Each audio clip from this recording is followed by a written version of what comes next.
Conflict is happening everywhere in the planet, in so many forms. Between two countries it is happening, between two communities it's happening, within the family it is happening, within you it's happening, yes? But it is only because there is conflict within you, there is a possibility of conflict outside of you, isn't it? Because there is violence within you. Violence is possible in the world. If there was no violence at all in you, would violence be possible in the world? No. So we just have to look at the conflict within. If we just settle this, outside conflict will slowly settle. It'll take some time because we have put a certain momentum to it. But it has to settle, isn't it? If all of us become truly peaceful human beings, no conflict within us, would Bombay be peaceful? Do we have to separately start a campaign for peaceful Bombay? No. If people were peaceful, society would be peaceful, isn't it? So what is the conflict? The conflict is just this: you got identified with things that you are not. You're identified with many things that you are not, isn't it? Right now, let's say this vessel belongs to you. You don't just hold it as a vessel. Let us say this vessel came to you from your great-great-great-grandfather. Now this is not just a vessel, yes? You're identified with it. If I just grab this vessel and go away, you're willing to die to get this vessel, isn't it so? Because you're so identified with this vessel now, if I just break this vessel, your heart will break. Just see with how many things you have done this. From the clothes that you wear, to the people who live with you, the house that you live in, the things that you own and possess, everything has become you, isn't it? Yes? So what is you is not here, what is you is spread all over the place. When you're spread all over the place, naturally, wherever you move it gets entangled somewhere. Yes? When what is you is so spread out, whichever way you go, every doorway you will get stuck. That's what is happening. That's why there's constant friction and conflict, because you're identified with so many things that you are not.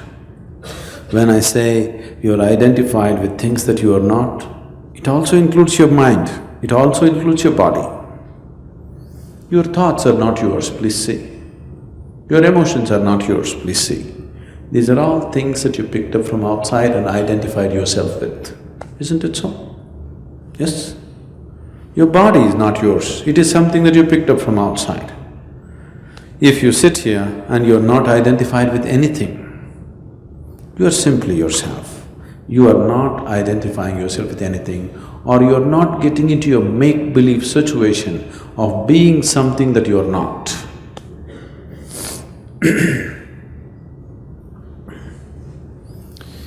A man went to the psychiatrist.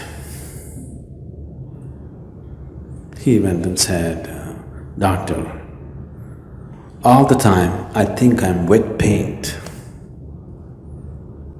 I'm afraid to touch anybody, I don't want anybody to touch me because I think I'm wet paint."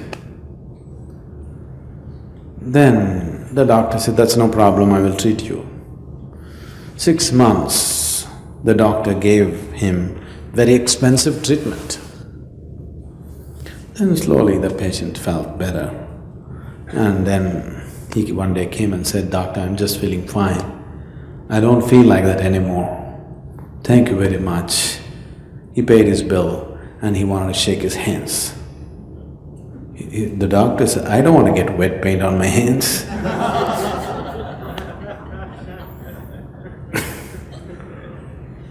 Once you're identified with things that you're not, you're hallucinatory in nature, isn't it? And all the conflict is coming simply because you're not in touch with reality. You're hallucinatory. Your thoughts, your emotions are all coming from certain identifications, isn't it so? If you can sit here, this Shambhavi will do to you. If you sit here, you will see your body is here, your mind seems to be somewhere out there and you are somewhere else. That means you've gotten disidentified with everything. You're just there. Once you're not identified with the body, once you're not identified with the mind, can there be conflict? If you've known any kind of suffering in your life, the suffering has either entered you through your body or through your mind, isn't it so? Do you know any other kind of suffering? Once there is a distance between you and your body, once there's a distance between you and your mind, this is the end of suffering. This being cannot suffer anymore. Question of conflict doesn't arise. And the history of the planet is such. It has been constantly strife-ridden, please see. It's not just today. People are always thinking, why today there is so much violence? It is not so. Violence has always been there on the planet. Always. It is just that today if 50 people die in Iraq, the blood splatters into your house through the television. Yes? The Iraqi blood splatters into your own house, isn't it?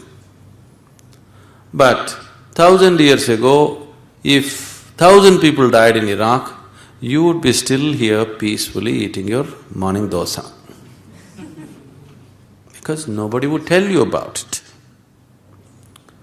So today, wherever something happens, and somehow the media is only focused on death and rape and killing and this and that, all the time this is spilling into your house every day through the television or newspaper or whichever way.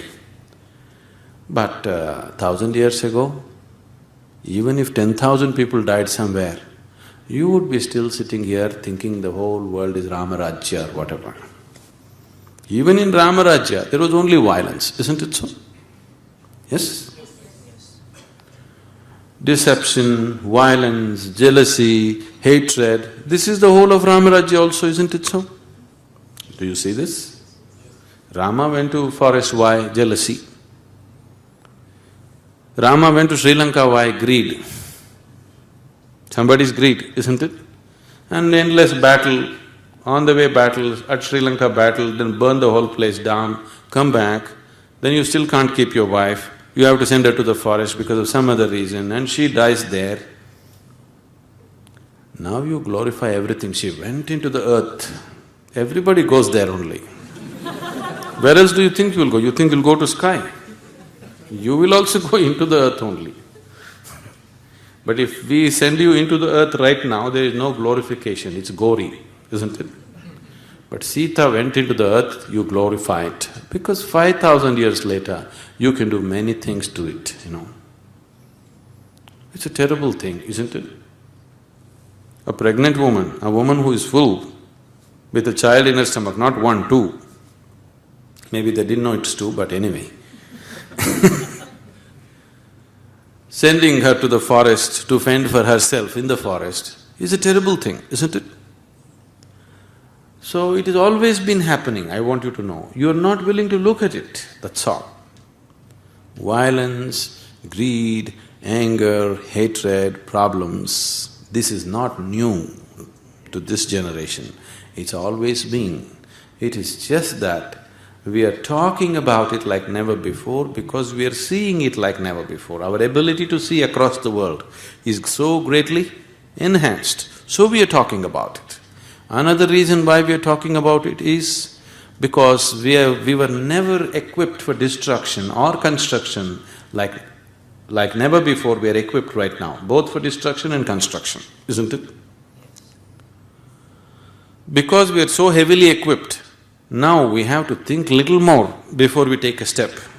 There was a time, if you got angry, you could just pick up the stick and go. Either you kill that man or he kills you, that's all there is between the two of you. You know, it was always a duel, but not anymore. Today if you get angry, you may end the world. So we are talking more about it. But the human strife has always been. So why is this so? Because simply we are just trapped in the survival process. We're not looking beyond that.